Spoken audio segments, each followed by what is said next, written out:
Hello guys, back to my YouTube channel. আজকে আপনাদেরকে শেখাবো নুডলস রান্না করা।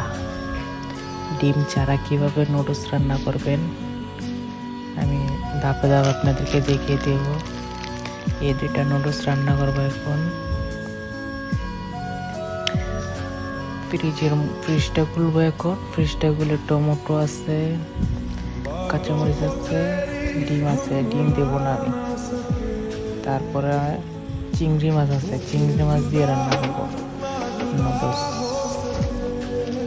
এখান থেকে 3-4টা চিংড়ি মাছ নিয়ে নেব।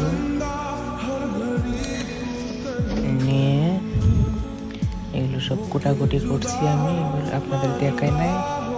আপনারা সুন্দর করে কুটাকুটি করে নেবেন। একটা রসুন নিচ্ছি, একটা পেঁয়াজ নিচ্ছি, 4টা কাঁচামরিচ নিচ্ছি, 4টা চিংড়ি মাছ নিচ্ছি। গরম সিদ্ধ পানিতে এটা সিদ্ধ করে নিচ্ছি। এখন সর্ষের তেল দেব। সয়াবিন তেল আমি খাই না, আমি সর্ষের তেল খাই। সর্ষের তেল দিয়ে দিচ্ছি, আপনারা সয়াবিন তেল দেবেন। চিংড়ি মাছটা একটু ভাজি করে নিচ্ছি। চিংড়ি মাছে কিছুই দিই নেই, লবণ দিই নেই, হলুদ দিই নেই, শুধু চিংড়ি মাছটা ভাজি করে নিচ্ছি।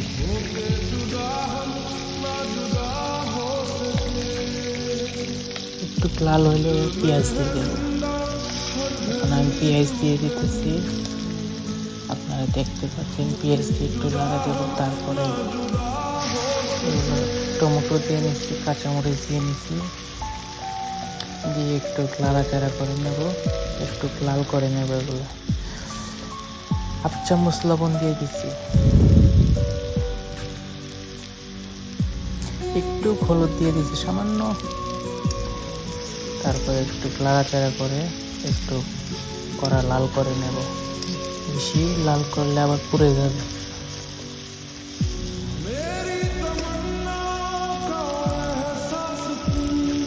চিংড়ি মাছটা আগে দিয়ে নিচ্ছি, কারণ চিংড়ি মাছটা তো নাইলে পরে কাঁচা থাকবে, ওই জন্য আগে একটু ভাজি করে নিচ্ছি।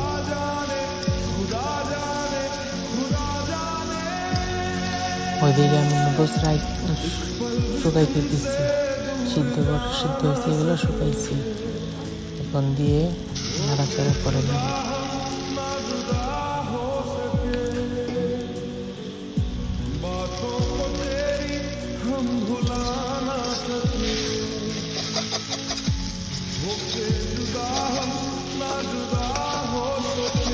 এইভাবে সুন্দর করে নাড়াচাড়া করে ভাজি করে নেব। আপনারা চাইলে ডিমও দিতে পারতেন, কিন্তু আমি ডিম দিই নেই। আপনারা ডিম দিবেন, আরো ভালো হবে।